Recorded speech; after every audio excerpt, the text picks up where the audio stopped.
क्या हर एलिमेंट का किसी से रिलेशन होता ही है? क्या किसी का किसी से कोई संबंध ही नहीं होता है? और अगर सभी का सभी से हो तो ये सब सिर्फ सवाल ही नहीं, इनका जवाब ही वह कॉन्सेप्ट है जिसने समझ लिया उसकी मैथ से बिल्कुल आसान हो जाएगी। जी हाँ, हम बात कर रहे हैं क्लास 12th की मैथ्स की चैप्टर नंबर फर्स्ट, जिसका नाम है रिलेशन एंड फंक्शन। बहुत से स्टूडेंट्स को इसमें बड़ी कंफ्यूजन होती है, तो आज उस कंफ्यूजन को दूर करेंगे। तो चलिए शुरू करते हैं आज का वीडियो।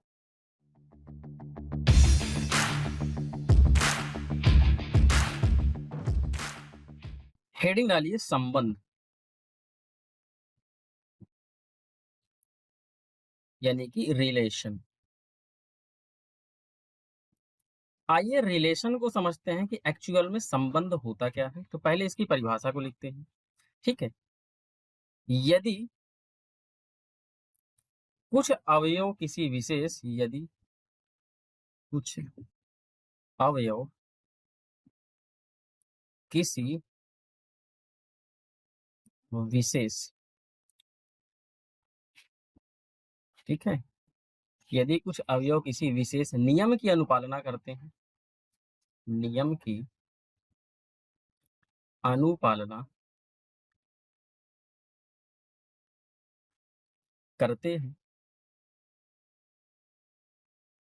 नियम की अनुपालना करते हैं, तो वे उस संबंध से तो वे उस संबंध से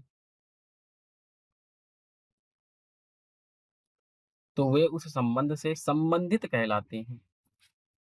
संबंधित कहलाते हैं।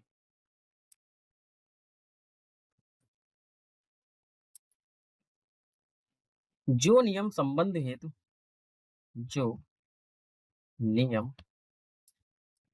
संबंध हेतु जो नियम संबंध हेतु परिभाषित किया गया है, परिभाषित किया गया है। ठीक है, मैथ्स में एक संबंध होता है और हमें मतलब मैथ्स में जो संबंध होता है तो उसकी परिभाषा क्या है कि कुछ अवयव हमें किसी विशेष नियम की अनुपालना करते हो तो वे उस संबंध से संबंधित कहलाते हैं। जो नियम संबंध हेतु परिभाषित किया गया है। ठीक है, तो यहां तक बातें समझ में आई। ठीक है, अगली बात यहाँ पे समझते हैं कि संबंध हेतु। ठीक है, तो यहाँ पे लिखिएगा संबंध हेतु।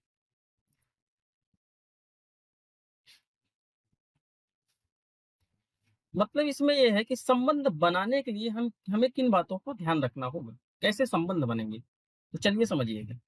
संबंध हेतु दो अवयवों की आवश्यकता होगी। कितने अवयवों की आवश्यकता होगी साथियों? दो अवयवों की आवश्यकता होगी।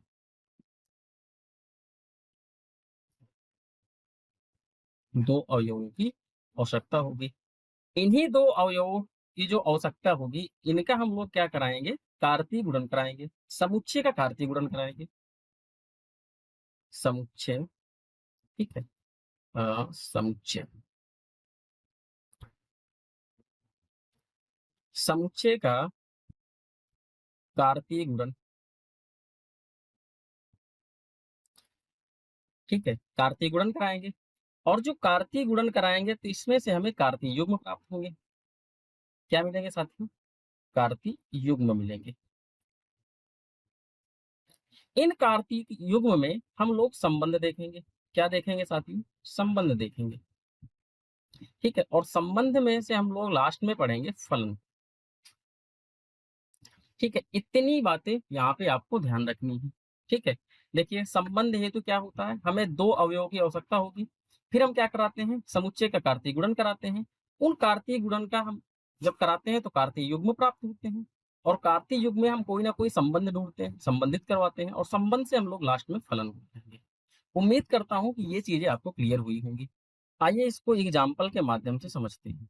तो यहाँ पे हम एक एग्जाम्पल लेते हैं। ठीक है, मान लीजिएगा हमारे पास जो समुच्चय है वो ए है। ठीक है, और यह जो है इस तरीके से है, 1 2 3। ठीक है, अब हम क्या करते हैं, यहाँ पे चीजों को समझिएगा। आर जो है ए से ए में परिभाषित है, ठीक है। अब बात को समझिएगा, यहाँ पे जो संबंध है, संबंध उसको किससे दिखाते हैं, आर से दिखाते हैं। और ये जो ए और एरो ए लगा है, इसे हम कहते हैं ए से ए में परिभाषित है। ए से ए में परिभाषित है, परिभाषित है, ठीक है। अब हम क्या कराते हैं, जो हमें ये ए दिया, अब ए से ए में परिभाषित है, हम क्या कराएंगे, इनका सबसे पहले कार्तीय गुणन कराएंगे। तो यहाँ पे समझिएगा, हमने क्या किया, ए क्रॉस ए करा दिया, यानी कि ए का कार्तीय गुणन करा दिए, ठीक है। अब बात को समझने का प्रयास कीजिएगा। तो हमारे पास जो समुच्चय ए है, यह कितना है, 1, 2, 3, ठीक है। हमने क्या किया है, इनका कार्तीय गुणन कराया है, यानी 1, 2, 3 का। अब यहां से जो हमें कार्तीय गुणन मिलेगा, वह कुछ इस तरीके से प्राप्त होगा। क्या प्राप्त होगा भाई, 1 का हम 1 से कराएंगे तो 1, 1, ठीक है। 1 का हम 2 से कराएंगे तो 1, 2, 1 का हम 3 से कराएंगे तो हमें मिलेगा 1, 3। अब हम 2 का करवा लेते हैं, ठीक है। तो 2 का 1 में करवाएंगे तो 2, 1, 2 का 2 में करवा लेते हैं, तो यहाँ पे 2, 2, 2 का 3 में करवा लेते हैं, तो यहाँ मिलेगा 2, 3, ठीक है। अब हमारे पास यह अवयव बचा 3, तो 3 का करवा लेते हैं, तो 3, 1, यानी 3 का करवाएंगे किसमें, 1 में। 3 का करवाएंगे 2 में, 3 का करवाएंगे भैया 2 में, ठीक है। और लास्ट में 3 का 3 में होगा, 3, 3। अब यहाँ पे बात समझने का प्रयास कीजिए। अब यहाँ हमें क्या मिल गया, कार्तीय युग्म प्राप्त हुआ। बात समझिएगा, जो मैंने पीछे परिभाषा बताई है सब, ठीक है। तो हमें संबंध बनाने के लिए किन्हीं 2 अवयवों की आवश्यकता होगी, ठीक है। किन्हीं न किन्हीं 2 अवयवों की आवश्यकता होगी, ठीक है। अब यहाँ पे समझिए कि इनका हम क्या कराएंगे, कार्तीय गुणन करा दिए। कार्तीय गुणन से हमें ये वाला जो पोर्शन मिला है, ये हमें कार्तीय युग्म का मिला है। क्या ये बात क्लियर है। अब इनमें हम कोई ना कोई संबंध स्थापित करवाएंगे। हम क्या कर रहे हैं भाई, हम इसमें कह रहे हैं कि भैया जो संबंध है, ठीक है, उसको क्या कर रहे हैं, ऐसे समझिएगा x, y, ठीक है। और यहाँ पे इस तरीके से लाइन, ठीक है। अभी ये समझाता हूँ कि ये लाइन, इसको क्या बोलते हैं, y जो है वह x से बड़ा है। और ये वाला चिन्ह इसको भी बताता हूँ, ठीक है। x belongs to A, comma y belongs to A. पहले तो इन चिन्हों को समझ लेते हैं, ठीक है। यहाँ पे समझिएगा और यहाँ पे समझ लीजिएगा। अब ध्यान समझिएगा, यह जो चिन्ह होता है, या किसको प्रदर्शित करता है भैया, सेट को प्रदर्शित करता है, यानी समुच्चय को। किसको प्रदर्शित करता है भैया, समुच्चय को, ठीक है। यह जो खड़ी लाइन होती है, या फिर यह जो डॉट दिखाई देते हैं, जिसे कॉलन कहते हैं, इसे क्या कहते हैं, इसे कहेंगे जहां, या फिर सच दैट। क्या कहेंगे साथियों, सच दैट, ठीक है। अगली बात, ठीक है, यहाँ पे देखिएगा, यहाँ पे जगह है, ये वाला जो चिन्ह है, इसे बोलते हैं फॉर एवरी, यानी प्रत्येक के लिए। क्या बोलते हैं, प्रत्येक के लिए, ठीक है। अगला जो हमें ये दिख रहा है, ये वाला चिन्ह, इसे बोलते हैं बिलोंग्स टू, यानी कि का सदस्य, का सदस्य, ठीक है। इंग्लिश में क्या कहेंगे, बिलोंग्स टू, ठीक है। तो ये बात आपको समझ में आई होगी, ये जो है, ये वाली चीजें और ये वाली चीजें, ठीक है। आपके सारे डाउट यहाँ पे ये क्लियर हो गए होंगे, ठीक है। आइए इसको समझते हैं फिर से। अब यहाँ पे ये जो है संबंध क्या कर रहे हैं, कह रहा भैया जो ये कार्तीय युग्म है, ठीक है, इसका संबंध क्या लेना है। संबंध x और y जो है, जो क्या है, x से y बड़ा है, यानी कि इनमें क्या करना है आपको, x जो है क्या हो, y से y बड़ा होना चाहिए x से। तो इसमें देखिएगा कार्तीय युग्म में कितने ऐसे अवयव हैं जो x से बड़े हैं, ठीक है। तो देखो x हमारा ये वाला है, जो आगे लिखा जाता है ये आपको पता ही होगा, जो आगे होता है उसे एक्स कहते हैं, जो पीछे होता है उसे वाई कहते हैं। ठीक है, ये आप निर्देशांक में समझे होंगे। ठीक है, तो यहाँ पे देखो, जो संबंध दिखाना है एक्स से वाई को बड़ा लेना है, तो एक तो हमारा यह हो जाएगा, एक हमारा ये वाला हो जाएगा। ये वाला नहीं हो सकता है क्योंकि वाई जो है इसमें छोटा है एक्स से। हमें क्या लेना है, वाई को बड़ा लेना है किससे, एक्स से। तो वाई को बड़ा लेना है भैया एक्स से, वाई को बड़ा लेना है किससे, एक्स से। तो हमारे पास यहाँ पे सिर्फ और सिर्फ तीन चीजें मिल रही हैं, तीन युग्म ही मिल रही हैं। तो हमारा जो संबंध होगा एक्चुअल में वह क्या होगा, वह 1,2, 1,3 और 2,3 होगा। यही आपका संबंध है। अब इस चीज को यहाँ पे समझिएगा जो मैंने लिखाया। ठीक है, देखो ये क्या होगा, दो अवयवों की आवश्यकता होगी संबंध बनाने के लिए। समुच्चय का कार्तीय गुणन कराएंगे, उससे हमें कार्तीय युग्म मिलेगा, और कार्तीय युग्म में कोई ना कोई नियम लगाएंगे जिससे हम संबंध बनाएंगे। संबंध से हम आगे फलन को पढ़ेंगे, तो फलन वाला इसमें हम लोग कवर नहीं करेंगे, इसमें केवल और केवल संबंध को पढ़ेंगे। ठीक है, इतनी बात क्लियर हो गई। ठीक है, तो यह आपका क्या बन गया, यह बन गया संबंध। क्लियर है गाइस।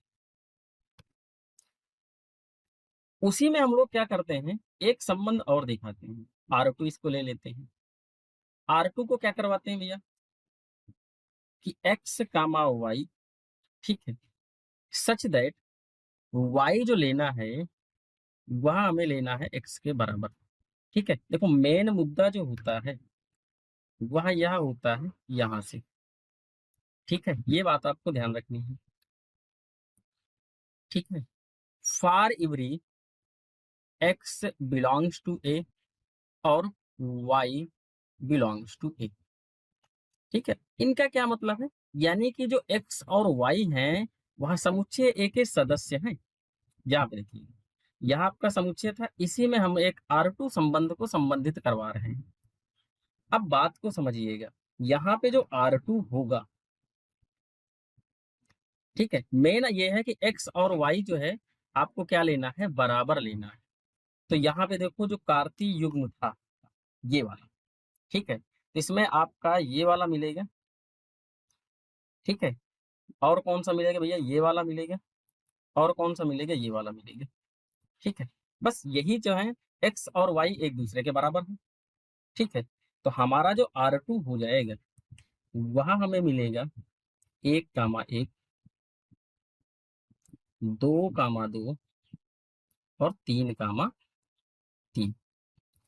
यह जो है R2 हमारा संबंध है।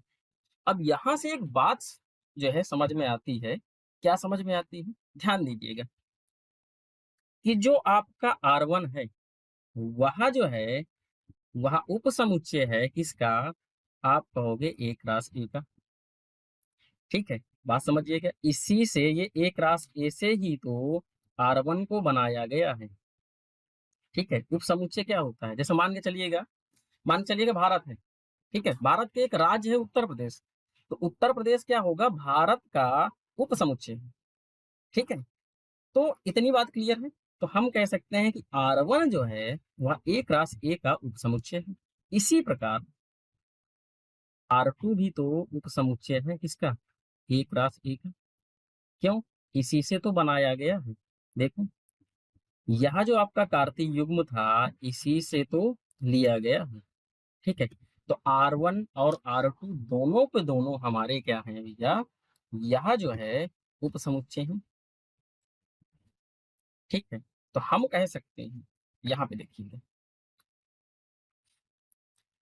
R जो है वह R जो है वह ए से बी में, ए से बी में परिभाषित एक संबंध है, परिभाषित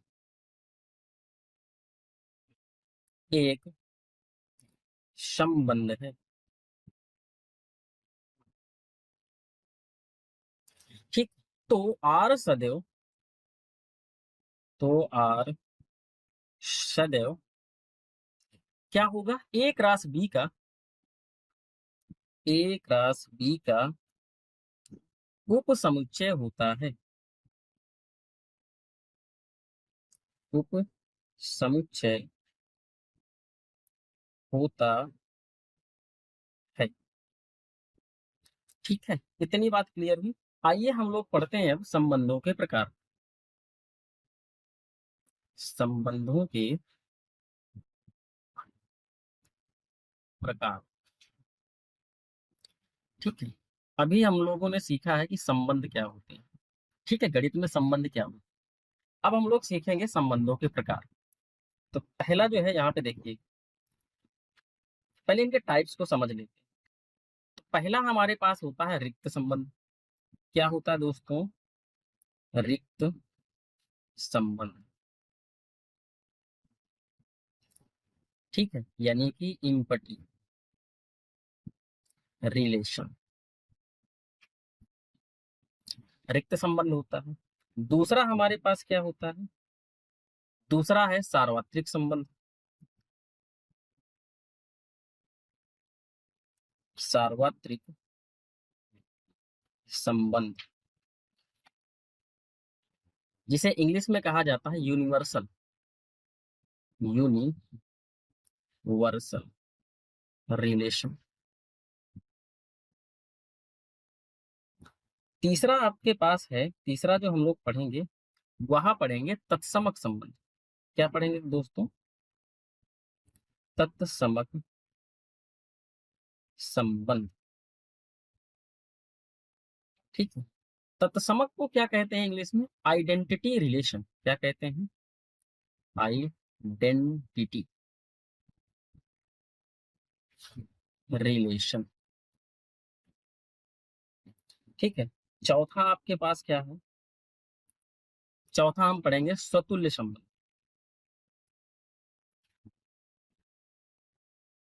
स्वतुल्य संबंध। ठीक है, इसको भी उसी कलर से ही दिखा दे। चलो, स्वतुल्य संबंध। स्वतुल्य संबंध को इंग्लिश में क्या कहते हैं? Reflexive relation. क्या कहते हैं? Reflexive relation. ठीक है, अगला नंबर जो हम लोग पढ़ेंगे इसमें पांचवा नंबर है। पांचवें नंबर पे हम लोग रखते हैं सममित संबंध। सममित संबंध। ठीक है, सममित संबंध को क्या बोलते हैं इंग्लिश में? Symmetric, symmetric relation. अगला नंबर जो पढ़ेंगे वहां पढ़ेंगे कौन सा? संक्रामक संबंध।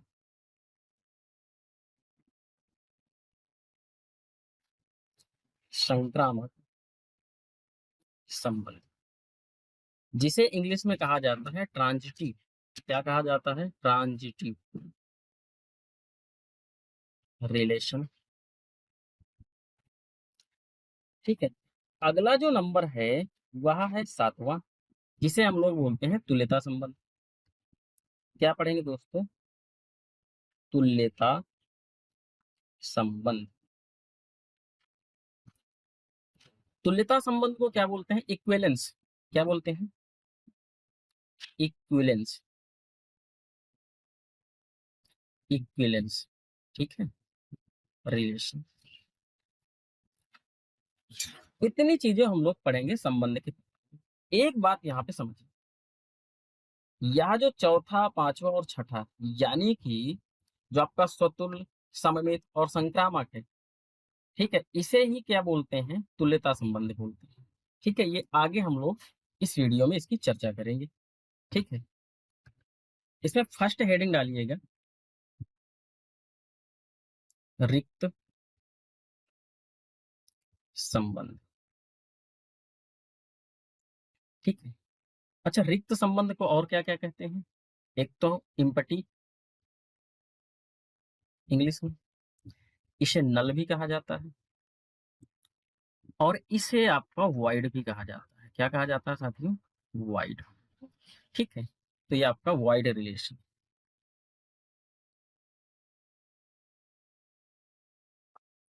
आइए इसकी परिभाषा को समझते हैं।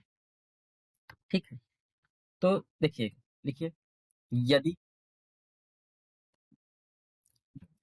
आर जो है, आर जो है ए से बी में परिभाषित परिभाषित एक संबंध इस प्रकार है, एक संबंध इस प्रकार है कि for every X belongs to A तथा वाई बिलोंग्स टू बी, हेतु हेतु कोई भी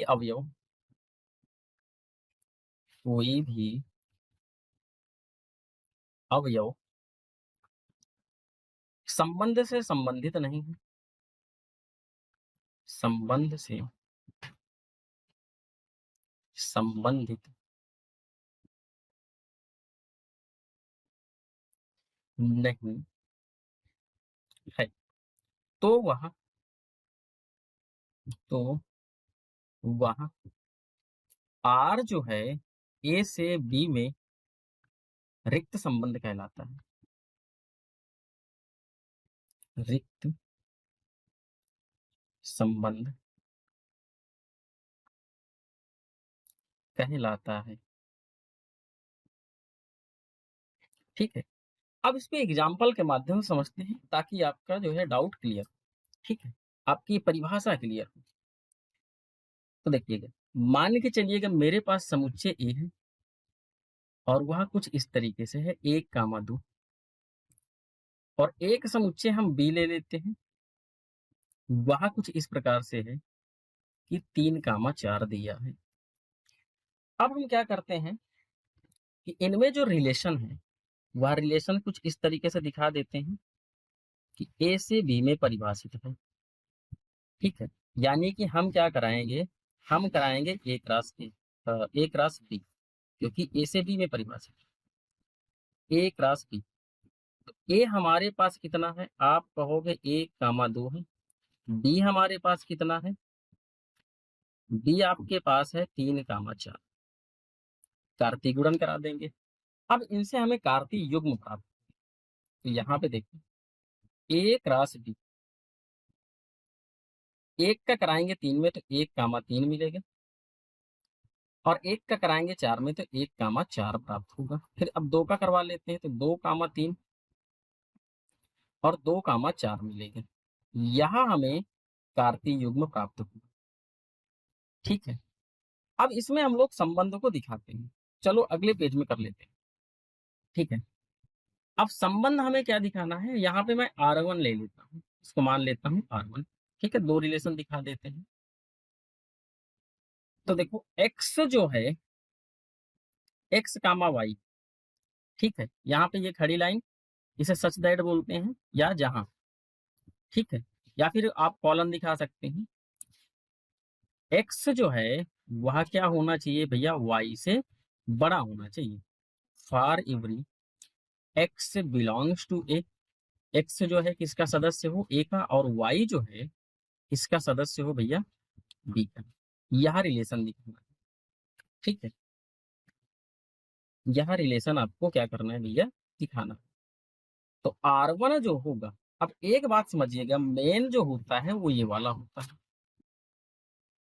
ठीक है, कार्तीय युग्म से आप इसी से संबंध दिखाओगे, तो x जो होना चाहिए y से बड़ा होना चाहिए। ठीक है, अब यहाँ पे देखिएगा, क्या कोई ऐसा आपको कार्तीय युग्म दिखाई दे रहा है इसमें कि जो क्या हो, y से बड़ा हो। तो देखो यहाँ पे तो y से x छोटा है, इसमें भी y से x छोटा है, y से x छोटा है, y से x छोटा है। तो हम कहेंगे कि R1 जो हमें मिलेगा, ठीक है, कोई भी ऐसा संबंध ही नहीं मिल रहा है, तो R1 जो होगा है वो इस तरीके से, यानी रिक्त संबंध। ठीक है, इससे दिखा देंगे खाली है, या फिर हम इसे इससे दिखा देंगे, किससे, फाई से। इसको क्या बोलते हैं साथियों, 5 वोल्ट। ठीक है, तो यहाँ आपका रिक्त संबंध। ठीक है, अब इन बातों को समझने का प्रयास कीजिए। जैसे मान के चलिएगा आपके पास रिक्त संबंध है। ठीक है, देखो यहाँ पे अगर कोई भी, फिर से समझिएगा, यहाँ पे कोई ऐसा संबंध ही नहीं बन रहा है, कोई भी ऐसा संबंध नहीं बन रहा है जो इसकी अनुपालना करता हो कि जो y से x क्या हो, बड़ा हो, तो हम कहेंगे हमारे पास कोई भी अवयव नहीं है। जब भी कोई अवयव नहीं होगा तो करली ब्रैकेट के अंदर कुछ भी नहीं रखेंगे, ये ध्यान रखिएगा। या तो आप इसको दिखा देंगे या फिर फाई से दिखा देंगे। अब एक बात यहाँ पे समझने का प्रयास कीजिए, जो आपका रिक्त संबंध है, ठीक है, इसकी मैं बात बताता हूँ, यहाँ पे लोगों को कंफ्यूजन होती है। रिक्त संबंध हेतु, ठीक ठीक, यहाँ पे समझिएगा रिक्त संबंध हेतु क्या होगा, फाई या ये जो करली ब्रैकेट है का प्रयोग, लिख लीजिएगा, का प्रयोग, ठीक है, का प्रयोग किया जाता है, किया जाता है। किंतु किंतु दोनों का एक साथ प्रयोग नहीं किया जाता, दोनों का एक साथ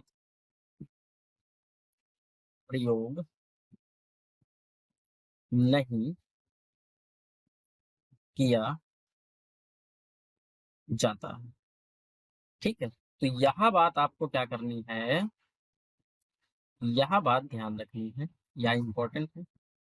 ठीक है, फिर से समझिएगा, देखो रिक्त संबंध हेतु हम या तो फाई को दिखाते हैं या फिर इस करली ब्रैकेट को दिखाते हैं, लेकिन दोनों का एक साथ प्रयोग नहीं किया जाता है। अगर दोनों का एक साथ प्रयोग हुआ तो वह क्या होता है, इसको समझिएगा। अगर दोनों का एक साथ प्रयोग हुआ तो इसे बोलते हैं एकल संबंध, जो आप कक्षा 11 में पढ़ चुके हैं। तो फिर यह जो है रिक्त संबंध नहीं होगा। यह बात आपको क्या करनी है साथियों, ध्यान रखनी है। ठीक है, तो ये बात आपको समझ में आ गई। अगला हम लोग समझते हैं दूसरा, सार्वत्रिक संबंध। हेडिंग डालिएगा, सार्वत्रिक संबंध।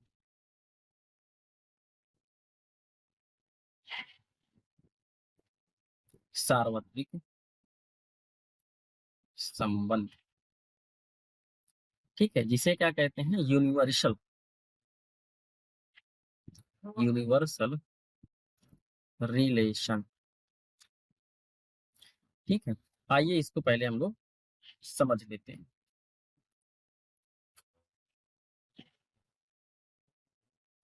ठीक है, इसकी पहले भाषा को समझ लेते हैं, फिर हम करते हैं एग्जाम्पल से।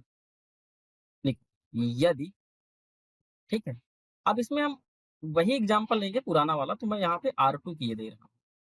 R2 जो है वह ए से बी में परिभाषित, ए से बी में परिभाषित एक संबंध है। ए से बी में परिभाषित एक संबंध है, तो R2 सार्वत्रिक संबंध कहलाएगा। तो R2, ठीक है, R2 सार्वत्रिक संबंध कहलाएगा। ठीक है, कब कहलाएगा, जब ए क्रॉस बी के सभी अवयव, ए क्रॉस बी के सभी अवयव, ए क्रॉस बी के सभी अवयव R2 से संबंधित हो, R2 से संबंधित हो।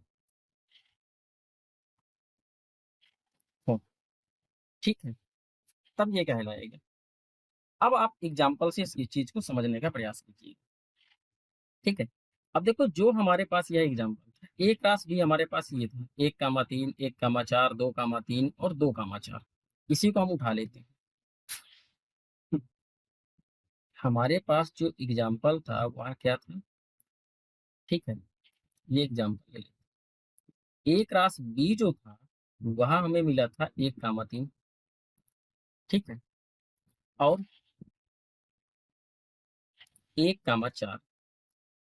दूसरा हमें मिला था 2,3 और 2,4। यहाँ आपके पास कार्तीय युग्म, ठीक है। अब हम क्या करते हैं, इसमें एक संबंध दिखाने का प्रयास करते हैं। तो हम क्या करते हैं, हम जो है यहाँ पे समझिएगा, R2 जो लेते हैं वह क्या करवा देते हैं कि x कामा y तो है, जहां y जो है x से क्या हो, बड़ा हो, for every x belongs to a और y जो है बिलोंग्स टू b, ठीक है। अब ध्यान समझिएगा, मेन संबंध का मुद्दा यहाँ पे होता है, और ये जो होते हैं ये कहाँ से लिए गए हैं ये दिखाते हैं। तो देखो संबंध क्या कह रहा है कि जो भी आपका ये कार्तीय युग्म दे रखा है, तो x को जो लेना है वह क्या लेना है, y से छोटा, या हम कह सकते हैं y जो होगा वह x से बड़ा। तो हमारे पास जो संबंध निकल के आता है वह क्या निकल के आएगा, ठीक है। देखो x से y बड़ा होना चाहिए, तो ये वाला भी पास, ये वाला भी पास, ये वाला भी पास, ये वाला भी पास। तो 1,3, 1,4, 2,3 और 2,4। तो देखिएगा, जो आपका कार्तीय युग्म था सारे के सारे इसमें आ गए, इसमें संबंधित हो गए। तो यहाँ जो है आपका कौन सा संबंध कहलाएगा, सार्वत्रिक कहलाएगा।